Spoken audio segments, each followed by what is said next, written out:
Hi armies, இன்றைக்கி நம்ம love of the cursed king தான் பார்க்க போகிறோம். லாஸ்ட் பார்ட் நான் எல்லாம் ஸ்டாப் பண்ணியிருந்தோன்னா அதை வந்து கண்டினியூ பண்ணிக்கலாம். அதுக்கு முன்னாடி நீங்கள் ஒன்று இந்த சேனலை சப்ஸ்கிரைப் பண்ணலன்னா மறக்காமல் போய் சப்ஸ்கிரைப் பண்ணிவிடுங்க. ஓகே, நம்ம ஸ்டோரிக்குள்ளே போயிடலாம். இந்த மாதிரி ஜேகே வந்து ரூமில் ட்ரெஸ்ஸு எப்படி போடுறதுனே தெரியாமல் மாட்டிக்கின்னு அவஸ்தைப்பட்டின்னு கத்தின்னு வந்திருப்பாரு. நீங்களும் வந்து இன்னும் உனக்கு ஒரு ட்ரெஸ்ஸு கூட போட தெரியலையா அப்படின்னு சொல்லிட்டு ரூம்குள்ளே போய் பார்க்குறீங்க. நல்ல வேலை அவர் வந்து பேண்ட் போட்டார், மேலே அவருக்கு வந்து டிஷர்ட் தான் போட தெரில. நீங்களே பயந்துட்டு இருந்தீங்க, நல்ல வேலை இடக்க முடக்கா ஏதாவது பார்த்துருவோமா அப்படின்னு சொல்லிட்டு. ஆனால் அவர் பேண்ட் போட்டார், டிஷர்ட் தான் போடுறதுக்கு அவ்வளோ அவஸ்தைப்படுறாரு. நீங்களும் சரி போய் ஹெல்ப் பண்ணுவோன்ட்டு போய் ஹெல்ப் பண்ணுறீங்க. அவருக்கு எப்படி போடணுன்னா சொல்கிறீங்க.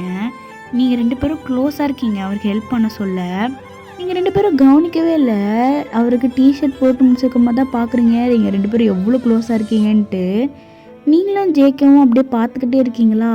டக்குன்னு நீங்கள் என்ன பண்ணுறீங்க, ஜேகேவை பிடிச்சி தள்ளி விட்டுறீங்க. அவர் போய் கீழே விழுந்துடுறாரு. ஒரு முதுகு பிடிச்சிக்கிட்டு எதுக்கு இப்படி தள்ளி விட்ட, வலிக்குது. நீங்களும் சாரிப்பா தெரியாமல் தள்ளி விட்டேன் அப்படின்னு வந்து சொல்கிறீங்க. அவரே ஏஞ்சிட்டு தெரியாமல் தள்ளி விட்டியா அப்படின்னு சொல்லிட்டு அப்புறம் நீங்கள் வந்து போகிறீங்க. நீங்கள் நார்மலாக வந்து நேற்று ஜேகே வந்து மாவு அப்புறம் வந்து குப்பையாக்கிட்டு இருப்பார்ல, அதெல்லாம் வந்து கொஞ்சம் பெருக்கி மட்டும் எடுக்கிறீங்க. அவரும் பார்க்குறாரு. அதான் அவள் தான் முடிஞ்சிச்சுல்ல, இதுக்கம்மா என்ன பண்ணணும், நான் போய் பார்த்துக்கிறேன் அப்படின்னு வந்து ஒரு சோஃபாவில் போய் படுக்க போகிறாரா. நீங்களும் ஒரு எழுப்பி விட்டு இதுக்கப்புறமா தான் வேலையே இருக்குது அப்படின்னு சொல்லிட்டு உங்கள் மனசில் நீங்கள் நினைக்கிறீங்க. இவனை வச்சே நம்ம இன்றைக்கி வீட்டை வாட்டர் வாஷ் அடிக்கிறோம். ஃப்ரிட்ஜு பின்னாடி அழுக்கு, டிவி பின்னாடி இருக்கிற அழுக்கெல்லாம் இவனை வச்சே நம்ம சுத்தம் பண்ணிடும். ரொம்ப நாள் நினச்சினே இருந்தோம், இன்றைக்கி எப்படியா நம்மளுக்கு ஒரு அடிமை சிக்கிச்சுடா அப்படின்னு மனசில் யோசிக்கிறீங்க. அவரும் வந்து கேட்குறாரு, இதுக்கப்புறமா என்ன வேலை இருக்குன்ட்டு. இதுக்கப்புறமா தான் வேலையே ஆரம்பம், நீ வா, நான் சொல்கிறத ஒன்று ஒன்றா பண்ணு அப்படின்னு சொல்லிட்டு ஜேகேவை வந்து கூட்டிகிட்டு போகிறீங்க. ஜேகேவை கூட்டிகிட்டு இந்த ஃப்ரிட்ஜை நவுத்து அப்படின்னு வந்து சொல்கிறீங்க. அவரும் வந்து நகுத்துறாரு. நீங்களும் அது பின்னாடி இருக்கிற அழுக்கு அந்த குப்பையெல்லாம் எடுத்து சுத்தம் பண்ணோடனே அவர்கிட்ட சொல்கிறீங்க, நீ மறுபடியும் இது அந்த இருந்த இடத்துலேயே தள்ளு அப்படின்னோடனே அவரும் தள்ளுறாரு. அவ்வளோதானே, நான் இப்போ போகலாம்ல அப்படின்னு வந்து அவர் சொல்கிறாரு. இருப்பா, போகிறதுலே ஒரு குறியாக இருக்கே, இன்னும் முடியல, இன்னும் அந்த டிவி இருக்குது, மேலே ஒட்டரை அடிக்கணும், மறுபடியும் பெருக்கணும், வீடெல்லாம் துடைக்கணும், அப்புறமா வந்து அந்த பெஞ்செல்லாம் துடைக்கணும், எவ்வளோ இருக்குது. நீ என்னன்னா போகலாம்லன்ற, வீட்டுக்குள்ள தண்டமாக உட்காந்து திங்கிறதுக்கு நீ எனக்கு இந்த ஹெல்ப் ஆச்சு பண்ணலாம்ல அப்படின்ட்டு வந்து நீங்கள் சொல்கிறீங்க.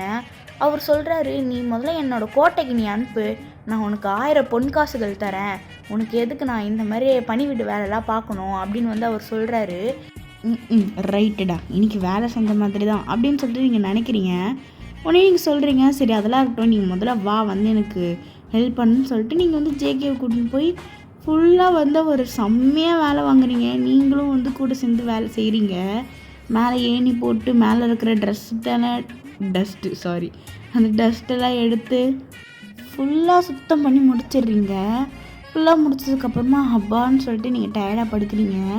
உடனே வந்து ஜங்குக்கு வராரு. வந்துட்டு, நீயே இவ்வளோ டயர்டாக படுக்கிற, நான் தானே அவ்வளோ வேலை பார்த்தேன், என்னை வச்சு நீங்கள் நைஸாக வேலை வாங்கிட்டல அப்படின்னு சொல்லிட்டு உங்கள் பக்கத்தில் வந்து உட்கார்றாரு. நீங்களும் என்னடா இவன் கண்டுபிடிச்சிட்டான், ஒன்றும் தெரியாதுன்னு நினச்சினே அப்படின்னு வந்து யோசிக்கிறீங்க. உடனே ஜங்கு கேட்குறாரு, எனக்கு பசிக்குது, சாப்பிட்றதுக்கு ஏதாவது இருக்கா அப்படின்னு கேட்குறாரு. அவர் அப்படி சொல்லி தான் உங்களுக்கு வந்து ஞாபகமே வருது, வீட்டில் ஒன்றுமே இல்லை, கடைக்கு போய் எல்லாத்தையும் வாங்கணும்னு சொல்லிட்டு. உடனே நீங்களும் சரி நம்ம இன்னைக்கு கடைக்கு போகலாம், நம்ம வெளியில் சாப்பிட்லாம் அப்படின்னு வந்து நீங்கள் சொல்கிறீங்க. உடனே ஜேகேவும் அப்படியா சரி ஓகே அப்படின்னு சொல்லிட்டு ஜேகே வந்து அப்படியே கிளம்புறாரு. ஒரு உடம்பெல்லாம் டஸ்ட்டாக இருக்குது, தலையெல்லாம் கடைஞ்சி போய் வேர்த்து கொட்டி ஒரு மாதிரி பார்க்கவே அழுக்காக இருக்காரா. நீங்கள் ஒன்று இப்படியே வா போவ அப்படின்னு கேட்குறீங்க. வேறு எப்படி போக சொல்கிற, எனக்கு பசிக்குது வா போகலாம் அப்படின்ட்டு வந்து உங்கள் கைப்பிடிச்சி இழுக்கிறாரு. ஒன்று இரு நீ ஃபஸ்ட்டு போய் ட்ரெஸ்ஸை மாற்று அப்படின்னு வந்து நீங்கள் சொல்கிறீங்க. அவர் மறுபடியும் என்னால் இது கைட்டின்னு போட்டுன்னுலாம் இருக்க முடியாது, எவ்வளோ டைட்டாக இருக்குது தெரியுமா, சரி எப்படி இதெல்லாம் நீங்கள் போட்டுனுக்கிறீங்க, உள்ளே வேறு என்னமோ கொடுத்துருக்க, குத்துது எனக்கு அப்படின்னு அவர் சொல்கிறாரு. இங்கே பார்த்துக்கோ, இங்கெல்லாம் இப்படி தான் ட்ரெஸ் போடுவாங்க, நீ இப்படி தான் போடணும், நீ அந்த விரிச்சு போடணும் பாவாடை மாதிரி ஒரு ட்ரெஸ் இருக்குது போயிரு, அது போட்டு வந்தீங்கன்னா எல்லோரும் உன்னை கலாய்ப்பாங்க, அப்புறம் உனக்கு முடி வேறு வெட்டினேன்னு இவ்வளோ பெருசாக பொம்பளை மாதிரி முடி வளர்த்து வச்சுருக்க அப்படின்ட்டு வந்து நீங்கள் வந்து சொல்கிறீங்க. இந்த கேட்ராமாலாம் பார்த்தீங்கன்னா இந்த பழைய காலத்துலலாம் வந்து கொரியன்ஸ்க்கு பெரிய முடி இருக்கும் பார்த்தீங்களா, அந்த மாதிரி தான் ஜேகேக்கு வந்து இன்ன வரைக்கும் இருக்குது. அதுதான் வந்து நீங்கள் சொல்கிறீங்க. நீங்கள் சொல்லிவிட்டு இன்றைக்கி நம்ம போய் எப்படியாச்சும் முடியை வெட்டுறோம், எப்படியாச்சும் ஹேர் கட் பண்ணுறோம் அப்படின்னு நீங்கள் சொன்னோடனே ஜேகே என்னது முடியா, அதெல்லாம் வெட்டக்கூடாது, என்ன நினச்சின்னு இருக்கு, இது எங்கள் பாரம்பரியம், நான் எவ்வளோ கஷ்டப்பட்டு வளர்த்தேன்னு தெரியுமா அப்படி வந்து ஜேகே சொன்னோடனே நீங்கள் சொல்கிறீங்க, நீ இப்படிலாம் வெளில போனேன்னு வச்சுக்கோயேன், உன்னை அண்ணான்லாம் கூப்பிட மாட்டாங்க, அக்கான்னு கூப்பிடுவாங்க, நீ இப்படிலாம் போகாத, இப்போலாம் வந்து கேர்ள்ஸுக்கு மட்டும்தான் இவ்வளோ பெரிய முடி வச்சுக்கணும், நீலாம் இப்படி வச்சுன்னா உனக்கு கலாய்ப்பாங்க, அதனால நீ வந்து வெட்டிக்க முடிய, ஃபஸ்ட்டு நம்ம இங்கே வந்து ட்ரெஸ்ஸை மாற்றிட்டு முதல்ல முடியை தான் சேவ் பண்ணும் அப்படின்னு வந்து நீங்கள் சொல்கிறீங்க. அவர் வந்து எது வேணாம், நம்ம போகவே வேண்டாம், நம்ம வீட்லேயே உட்காந்துக்கலாம், என் முடியில் நீ கை வச்ச அவ்வளோதான் உனக்கு அப்படின்னு வந்து ஜேகே வந்து உங்களையும் மிரட்டுறாரா. நீங்கள் வந்து சொல்கிறீங்க, ஏன்னா என்னையே மிரட்டுறியா, நீ ஒரு ஆளுன்னு சொல்லிட்டு நான் என் வீட்டில் வச்சு உனக்கு சோறுலாம் போடுறேன் பற்றியா, என்ன சொல்லணும், முதல்ல நீ வீட்டை விட்டு வெளில போ அப்படின்னு வந்து நீங்கள் சொன்னோடனே, சரி சரி கோவப்படாத, விடு விடு பார்த்துக்கலாம் அப்படின்னு வந்து ஜேகே வந்து மழுப்புறாரா. நீங்களும் வந்து சரி நீ போய் முதல்ல ட்ரெஸ்ஸை மாற்று அப்படின்னு வந்து சொல்கிறீங்க. ஜேகேவும் வந்து ஐயோ என்னத்தை பண்ணுறது அப்படின்னு சொல்லிட்டு எப்படியோ கஷ்டப்பட்டுன்னு அவர் வந்து அந்த பேண்ட்டையும் மேலே வந்து ஷர்ட்டையோ போட்டு வந்துடுறாரு. நீங்களும் சரி நானும் போய் ரெடி ஆகிட்டு வந்துடுறேன் அப்படின்னு சொல்லிட்டு நீங்களும் வந்து ட்ரெஸ் மாற்றிட்டு வந்துட்டு வா நம்ம கடைக்கு போகலான்ட்டு நீங்கள் அப்படியே கேஷுவலாக வரீங்க. பார்த்தா அந்த கிளவி வெளில வந்து சேர் போட்டுன்னு உட்காந்து இருக்கா. நீங்கள் உடனே ஐயோ இந்த கேள்வியா அப்படின்னு சொல்லிட்டு நீங்கள் ஜேகேவியே உள்ளே தள்ளிட்டு நீங்களும் உள்ளே போயிடுறீங்க. ஒன்று ஜேகே வந்து கேட்குறாரு, என்னாச்சு எதுக்கு என்ன உள்ளே தள்ளணுன்ட்டு. ஒன்றே நீங்கள் சொல்கிறீங்க, இந்த மாதிரி வந்து அந்த கேள்வி வந்து வாசலில் உட்காந்துக்குது, நீயும் நானா போகிறத பார்த்தோன்னு வச்சுக்கோங்க, அவள்தான் 7 முடிச்சு போட்டுருவாவ, அதனால் அது போகிற வரைக்கும் நம்ம இங்கே நிற்போம் அப்படின்றது நீங்கள் சொல்கிறீங்க. நீங்கள் எட்டி பார்க்குறீங்க, அது ஒரு 15 நிமிஷம் ஆகுது, ஒரு அரை ஹவர் ஆகுது, ஆனால் அந்த கிளவி அங்கேருந்து ஏஞ்சிக்கிற மாதிரி தெரியல. அவங்க வந்து இன்னும் உங்களை பார்க்கல, அவங்க வந்து அவங்க வீட்டு கீழே தான் உட்காந்துருக்காங்க. அதாவது அந்த படிக்கட்டில் இறங்கி போனோம்ல, அந்த படிக்கட்டாண்டு தான் அவங்க வீடு இருக்குது, இந்த மாதிரி நீங்கள் இறங்கி போனீங்கன்னா அவங்க கண்டுபிடிச்சிருவாங்க. அதனால தான் வந்து நீங்கள் வந்து வெயிட் பண்ணினே இருக்கீங்க ஏந்து கிளம்புவாங்கன்ட்டு. ஜேகேக்குன்னா இங்கே செம்ம காண்டாகுது, எனக்கு இங்கே பசிக்குது, எப்போ போகிறது, அவங்களாம் ஒன்றும் சொல்ல மாட்டாங்க, வா நம்ம போகலன்னு சொல்லிட்டு ஜேகே கை பிடிச்சி ஈத்துன்னு போகிறாரா. நீங்களே எதுக்கு இப்படி பண்ணுற, பார்த்தாங்கன்னா அவ்வளோதான் அப்படின்னு சொல்லிட்டு வந்து பார்க்குறீங்க. பார்த்தா அந்த கிழவி வந்து அதுக்குள்ளே உள்ளே போய்ட்டுருப்பாங்க. நல்ல வேலை இதாண்டா சான்ஸ்ன்னு சொல்லிட்டு 2 பேரும் ஓடிடுறீங்க வெளில. நீங்கள் தான் வந்து ஜேகே ஸ்கூட்டரில் கூட்டின்னு போகிறீங்க. அதாவது ஃபஸ்ட்டு அவரோட முடியை வெட்டணும்னு சொல்லிட்டு நீங்களும் வந்து அந்த கடைக்கு கூட்டிகிட்டு போய் ஜேகேக்கு இந்த மாதிரி ஷார்ட்டாக முடிய வெட்டிடுங்க அப்படின்னு வந்து சொல்கிறீங்க. அவரும் ஓகே அப்படின்னு சொல்லிட்டு அவர் வந்து பார்க்குறாரு, ரொம்ப வருஷமாக முடியை வெட்டவே இல்லை போலியே அவன் அப்படின்னு சொல்லிட்டு ஒரு வழியாக அவர் வந்து முடியெல்லாம் வெட்டிடுறாரு. நீங்கள் வந்து ஒன்றும் பார்க்கல, நீங்கள் வந்து வெளில வெயிட் பண்ணின்னு இருக்கீங்க. அப்புறம் வந்து ஜேகே வந்து வராரு, அவரோட ஹேரை ஃபிட் பண்ணிகிட்டே வராரு. அவர் வந்து கேட்குறாரு, ஏன் இவ்வளோ குட்டியாக வெட்டிட்டேன், எனக்கு முடியெல்லாம் ஒரு மாதிரியாக இருக்குது முடியலாதனால அப்படின்னு வந்து அவர் சொன்னோடனே நீங்கள் அவரே பார்த்துட்டே இருக்கீங்க, அப்படியே முழிச்சு பார்க்குறீங்க. ஏன்னா அவர் செம்ம அழகாக இருக்கார். அவர் கொஞ்சம் பெரிய முடி வச்சுருந்ததுனால கொஞ்சம் வினோதமாக இருந்தார் பார்க்குறதுக்கு. இப்போ அந்த ஷார்ட் ஹேரு அப்புறமா வந்து ஷர்ட்டு பேண்ட்டு அதெல்லாம் போட்டோடனே உங்களுக்கு அவ்வளோதான், உங்கள் மனசே போயிடுச்சு, எங்கேயோ போயிடுச்சு, என்னடா இவன் இப்படி இவ்வளோ அழகாக இருக்கானே அப்படின்னு சொல்லிட்டு அவர் உங்ககிட்ட பேசுகிறாரு. ஆனால் நீங்கள் வந்து அவர் பேசுகிறதே கவனிக்கல, அவரோட அழகுலேயே மயங்கிட்டீங்க. வயன் நான் உங்ககிட்ட தான் பேசுகிறேன் அப்படின்னு சொல்லிட்டு உங்களை வந்து குலுக்குறாரு. அப்போ தான் நீங்கள் வந்து நினைவிலே வரீங்க. உடனே வந்துட்டு ஹேர் ஸ்டைல்லாம் செம்மையாக இருக்குது, சரி வா நம்ம போய் சாப்பிட்லாம், வெளில போய் சாப்பிட்லாம் அப்படின்னு சொல்லிட்டு அவரை கூட்டிகிட்டு நீங்கள் போகிறீங்க. அவரும் சரி அப்படின்னு சொல்லிட்டு வராரு. ஸோ நீங்களும் அவரும் எப்படியோ ஒரு ஹோட்டலுக்கு போய் 2 பேரும் சாப்பிட போயிடுறீங்க. இந்த மாதிரி வந்து நீங்கள் ஆர்டர் பண்ணுறீங்க. அவரும் வந்து என்ன ஆர்டர் பண்ணுறேன்னு தெரியாமல் உட்காந்து இருக்காரு. அவர் வேறு கேட்குறாரு, என்ன பண்ணும், யார் இவங்களாம் இவ்வளோ பேர் இருக்கிறாங்க, நம்மளாம் தனியாக சாப்பிட மாட்டோமா யாரும் இல்லாமல் அப்படின்லாம் கேட்குறாரு. தனியாக உட்காந்து சாப்பிட்ணுன்னா நீ வீட்டில் தான் சாப்பிட்ணும், வீட்டில் ஒன்றுமே இல்லைன்னு சொல்லிட்டு தான் நான் உன்னை இங்கே கூட்டின்னு வந்தேன் அப்படின்னு வந்து நீங்கள் சொல்கிறீங்க. உடனே அவரும் சரின்னு சொல்லிட்டு அவர் இந்த மாதிரி வந்து பர்கர் பார்க்குறாரா, அந்த பிக்சரில் பார்க்குறாரு. அதை பார்த்துட்டு இன்னும் இது வினோதமாக உருண்டையாக இருக்குது, இது வாங்க, இது எப்படி இருக்குன்னு பார்க்கலாம், வாங்கித்தாயேன் அப்படின்னு வந்து அவர் கேட்குறாரு. நீங்களும் என்னதுன்னு பார்க்குறீங்க, பார்த்தா பர்கரு. சரி நீங்களும் 2 பேரும் இதே வாங்கிக்கலாம், ஏன்னா இப்போதைக்கு என்கிட்ட காசு கம்மியாக தான் இருக்குது அப்படின்னு சொல்லிட்டு நீங்கள் வந்து 2 பர்கர் ஆர்டர் பண்ணுறீங்க, கூட ஃப்ரெஞ்ச் ஃப்ரைஸும் என்னென்னு ஆர்டர் பண்ணுறீங்க. அப்படியே டைமாக போக ஒரு வழியாக நீங்கள் ஆர்டர் பண்ண பர்கரும் வந்துடுச்சு. நீங்கள் வந்து சொல்கிறீங்க ஜேகே கிட்ட சாப்பிடு அப்படின்றீங்க. உடனே ஜேகே வந்து இது எப்படி சாப்பிட்றது, பிச்சு சாப்பிட்ணுமா இல்லை ஒன்றா சாப்பிட்ணுமா, மேலே ஏதோ புசுன்னு இருக்கே அப்படிலாம் சொல்கிறாரு. நீங்கள் உடனே இது இப்படிலாம் சாப்பிடக்கூடாது, இது நான் சொல்கிறேன் அப்படின்னு சொல்லிட்டு இப்படி 2 சைடாக இப்படி பிடிச்சிட்டு வாயை திறந்து அப்படி கடி அப்படின்னு வந்து நீங்கள் ஆக்ஷன் பண்ணுறீங்க. அவரும் அதே மாதிரியா அப்படின்னு வந்து ஆக்ஷன் பண்ணுறாரு உங்கள் கூட சேர்ந்து. ஒரே சிரிப்பாகவே போகுது உங்களுக்கு அந்த டைமு. அவர் சாப்பிட்றேன்ற பேரில் ஒரு மூக்கில் வாயில் விட்டா மூஞ்சி பூரா ஃபேஷியல் மாதிரி போட்டு பார்ப்போம்ல, அந்த மாதிரி சாப்பிட்றாரு. உங்களுக்குன்னா சிரிப்பு வருது அவர் சாப்பிட்றத பார்த்துட்டு.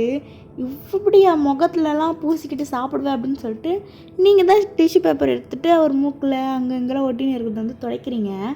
நீங்கள் இப்படி பண்ணுறது வந்து ஒருத்தவங்க பார்த்துட்டு ரொம்ப ஷாக் ஆகிட்டு கொடுக்கணும் உங்ககிட்ட ஓடி வந்துட்டு ஐயன் நீயா அப்படின்னு வந்து சொல்கிறாங்க. நீங்கள் வேறு ஐயோ இவரா அப்படின்னு சொல்லிட்டு பார்க்குறீங்க. நீங்கள் வேறு கரெக்டாக அப்போ தான் ஜங்குக் முகத்தில் இருக்கிறது மூக்கில் இருக்கிறதுலாம் வந்து தொடச்சிட்டே இருக்கீங்க. அப்போ கரெக்டாக இப்படி வந்து கேட்டோன்னே உங்களுக்கு செம்ம ஷாக் ஆகிடுது. அது வந்து வேறு யாரும் இல்லை, அது வந்து உங்கள் ஃப்ரெண்டு ஹேனா தான். அவள் பார்த்துட்டு செம்ம ஷாக் ஆகிறா. இன்னும் பையன் நீ கமிட்டடே இல்லைன்னு சொன்னேன், இப்போ பார்த்தா ஒரு பையன் கூட உட்காந்துட்டு பர்கர் சாப்பிட்னு இருக்க, இன்னும் டேட்டா அப்படின்னு வந்து உங்கள் ஃப்ரெண்டு கேட்டோன்னே நீங்கள் அப்படிலாம் கிடையாது அப்படின்னு வந்து நீங்கள் சொல்கிறீங்க. ஒன்று ஹேனா பார்த்தியா நீ என்கிட்டயே போய் சொல்கிற, ஒரு ஃப்ரெண்டுக்கிட்ட இப்படிலாம் போய் சொல்லலாமா? ஆனால் பரவாயில்ல செம்மையாக சிக்கன்னு ஒரு ஆளை தான் பார்த்துருக்கேன். நீங்கள் வேறு ஐயோ அப்படிலாம் இல்லைடி நீ ஏன்டி புதுசு புதுசாக கற்பனை பண்ணிக்கிற அப்படின்னு வந்து நீங்கள் சொல்கிறீங்க. ஒன்றே நான் நம்பவே மாட்டேன், கண்டிப்பாக இவன் பாய் ஃப்ரெண்ட் தான். பாரு நீ வந்து என்கிட்டே போய் சொல்லிட்ட நீ கமிட்டட் இல்லைன்ட்டு, இப்போ பார்த்தா நீ என்னென்னா உன் பாய் ஃப்ரெண்டோட டேட்டு போகிற அப்படின்னு வந்து வந்து சொல்கிறா. நீங்கள் கிடையாதுடி அப்படிலான்றீங்க. ஆனாவும் சரி நீ போய் சொன்னதெல்லாம் போதும், அப்புறமா என்ன இவர் பேர் என்னது? ஹலோ என்னோடய பேர் வந்து ஹேனா, உங்கள் பேர் என்ன அப்படின்னு வந்து உங்கள் ஃப்ரெண்டு வந்து ஜேகே கிட்டே கேட்டோன்னே ஜேகே வந்து சொல்கிறாரு இந்த மாதிரி என் பேர் வந்து ஜங்குக்குன்றாரு. உடனே ஹேனாவும் உங்கள் நேம் வந்து சூப்பராக இருக்குது, உங்களை மாதிரி சூப்பராக இருக்குது அப்படின்னு வந்து ஹேனா வலிகிற மாதிரி பேசுகிறாளா. உடனே ஜங்குக்கோ வந்து அதுக்கேற்ற மாதிரி அவரும் அப்படி பேசுகிறாரா. என்ன தான் ஒரு கிங்காக இருந்தாலும் ஒரு பையன் கிடையாதா, அதனால் ஒரு பொண்ணுக்கிட்ட எப்படி பேசணும்னு கூடவா தெரியாது அவருக்கு. அதனால் வந்து அவரும் சேர்ந்து வலிகிற மாதிரி பேசுகிறாரு. உங்களுக்கு என்னன்னே தெரில, உங்களுக்கு செம்ம கோவமாக வருது. ஏன்னா ஜேகே வந்து அந்த மாதிரி வந்து பேசுகிறதுனால உடனே நீங்கள் வந்து ஹேனாவை கத்துறீங்க. இப்போ தானே சொன்னேன் நீ உன் பாய் ஃப்ரெண்டாக போய் சொல்லாதுன்ட்டு, அப்போ என் பாய் ஃப்ரெண்டாக இருந்தால் நீ ஏன்டி இப்படிலாம் பேசுகிற அப்படின்னு வந்து நீங்கள் ஹேனாவை கத்துறீங்க. உடனே ஹேனா சொல்கிறா நீ தானே பாய் ஃப்ரெண்ட் இல்லைன்னு, அதனால தான் நான் அப்படி பேசினேன் அப்படின்னு வந்து ஹேனா வந்து சொல்கிறா. உடனே நீங்கள் சொல்கிறீங்க உனக்கு தான் ஒரு பாய் ஃப்ரெண்ட் இருக்காங்க, அவங்ககிட்டலாம் இந்த பேச்செலாம் வச்சுக்கோ, ஏன் ஆள்கிட்டலாம் இந்த மாதிரி வச்சுக்காதுன்னு வந்து நீங்கள் வந்து ஒரு கோவத்தில் வந்து என்னென்னமோ பேசுகிறீங்க. உங்களுக்கு ஏன் கோவம் வந்ததுன்னு உங்களுக்கே தெரியல. சரி ரொம்ப கோவப்படாத, ரொம்ப தான் பண்ணுறேன். நான் ஆக்சுவலி வந்து என் பாய் ஃப்ரெண்டோட வெளில வரலாம் தான் நினச்சேன், ஆனால் நான் வர இடத்துல இப்படி ஒரு காட்சி பார்ப்பேன்னு நினச்சி கூட பார்க்கலடி அப்படின்னு வந்து ஆனா வந்து உங்களுக்கு சிரிச்சுக்கிட்டே சொல்கிறா. நீங்களும் அதான் பார்த்துட்டல போ இங்கேருந்து அப்படின்னு வந்து சொல்கிறீங்க. சரி போகிறேன் அப்படின்னு சொல்லிட்டு ஆனாவும் வந்து சரி பாய் அப்படின்னு சொல்லிட்டு 2 பேர்கிட்டயும் பாய் சொல்லிட்டு கிளம்பிடுறா. நீங்களும் அப்பா அப்படின்னு சொல்லிட்டு உட்காருனீங்க. ஒன்று ஜேகே வந்து கேட்குறாரு ஆமாம் யார் அவங்க அப்படின்னு வந்து கேட்குறாரு. ஒன்று நீங்கள் சொல்கிறீங்க அந்த பொண்ணா என் கூட காலேஜ் படித்த பொண்ணு. ஓஹோ ஆமாம் காலேஜ்னால் என்ன அப்படின்னு வந்து கேட்குறாரு. நீங்களும் தலையில் கை வச்சுட்டு காலேஜ் அதுக்கு மேலே எனக்கு எதுவும் சொல்ல தெரியாது அப்படின்னு வந்து நீங்கள் சொல்கிறீங்க.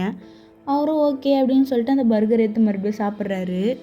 நீங்கள் வேறு சாப்பிடாமல் அப்படியே வச்சுன்னு இருக்கீங்களா, அதை வேறு குறுகுறுன்னு பார்த்துட்டு என்ன உனக்கு வேணாமா பிடிக்கலையா அப்படின்னு சொல்லிட்டு உங்கள் தட்டிலேருந்து வேறு எடுத்துகிட்டு அவர் வேறு அதையும் சாப்பிட்றாரா. உடனே நீங்கள் ஏகே அது என்னோடதே எடுத்து சாப்பிட்ற அப்படின்னு வந்து கத்துறீங்க. அவரும் நீ தான் சாப்பிடல சும்மா வச்சுனுக்குற, அதனால தான் நான் சாப்பிட்றேன் அப்படின்னு சொல்லிட்டு அவர் வந்து சாப்பிட்றாரு. நீங்களும் சரி போ அப்படின்னு விட்டுடுறீங்க. உடனே அவர் கேட்குறாரு அந்த பொண்ணு நல்லா பேசுகிறாளே, அடிக்கடி நீ பேசுவியா அந்த பொண்ணு கூட அப்படின்னு வந்து ஜேகே கேட்குறாரு. நீங்களும் பார்க்குறீங்க எந்த பொண்ணு கூட கேட்குற அப்படின்ட்டு. இப்போது வந்து ஒரு பொண்ணு நல்லா பேசிச்சு, அந்த பொண்ணு சொன்னேன்.